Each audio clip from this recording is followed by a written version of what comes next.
अगला पॉइंट है बीटा कण के लिए, बीटा कणों का उत्सर्जन,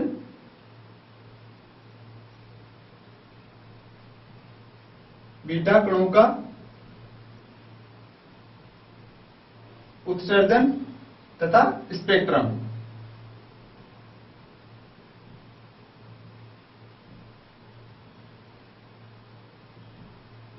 तो इसमें इसकी परमाणु संख्या या परमाणु तथा परमाणु क्रमांक इस पर किस प्रकार से निर्भर करेगा।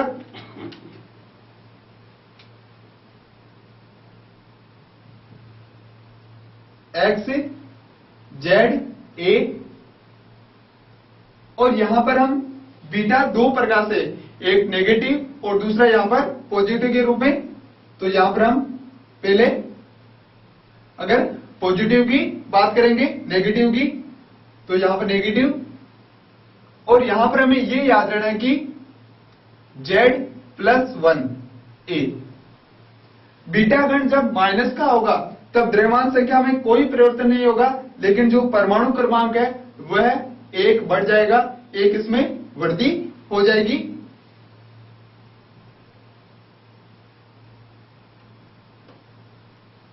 इसको इस प्रकार से हम लिख देंगे।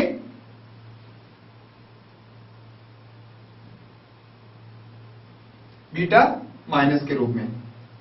दूसरा राशि का ZA। अब यहां पर जो बीटा है वो माइनस का नहीं होगी, प्लस के होगा। तो प्लस का होगा तो यहां पर एक जो परमाणु क्रमांक है कम हो जाएगा। तो इसको इस प्रकार से लिखेंगे Z-1। द्रव्यमान संख्या में कोई परिवर्तन नहीं होगा, E, और बीटा यहां पर प्लस के रूप में। तो हमें ये याद रखना है कि माइनस का है जब प्लस होगा और जब प्लस का है तब माइनस होगा, सिर्फ परमाणु क्रमांक।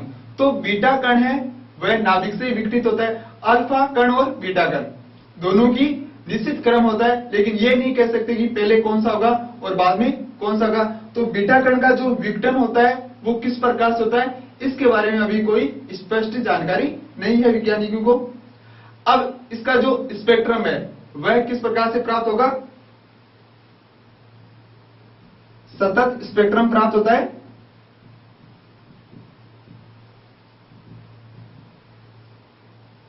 इसका जो स्पेक्ट्रम सतत होगा तो इसका ग्राफ किस प्रकार से प्राप्त होगा।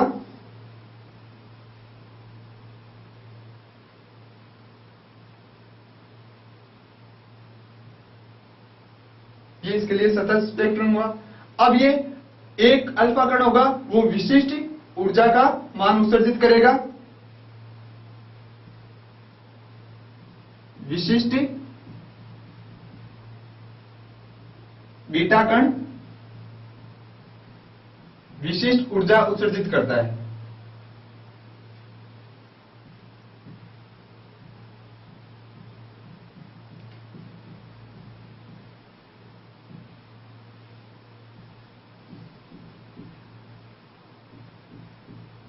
यह इसके स्पेक्ट्रम की दो विशेषताएं हैं।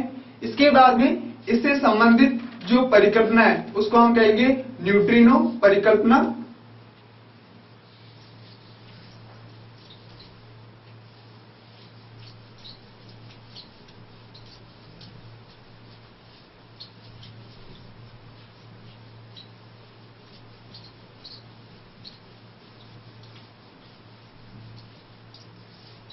जिस तरह से अल्फा कण के लिए सुरंग प्रभाव है, उसी तरह से बीटा कण के लिए न्यूट्रिनो परिकल्पना।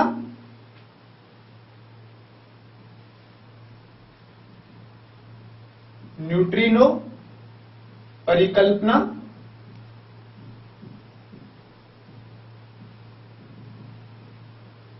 इसको किस प्रकार से समझाएंगे। तो यहां पर हमें यह पता है कि बीटा कण अलग अलग ऊर्जाओं के समूह होते हैं या अलग अलग ऊर्जा उत्सर्जित करते हैं। नाभिक से उत्सर्जित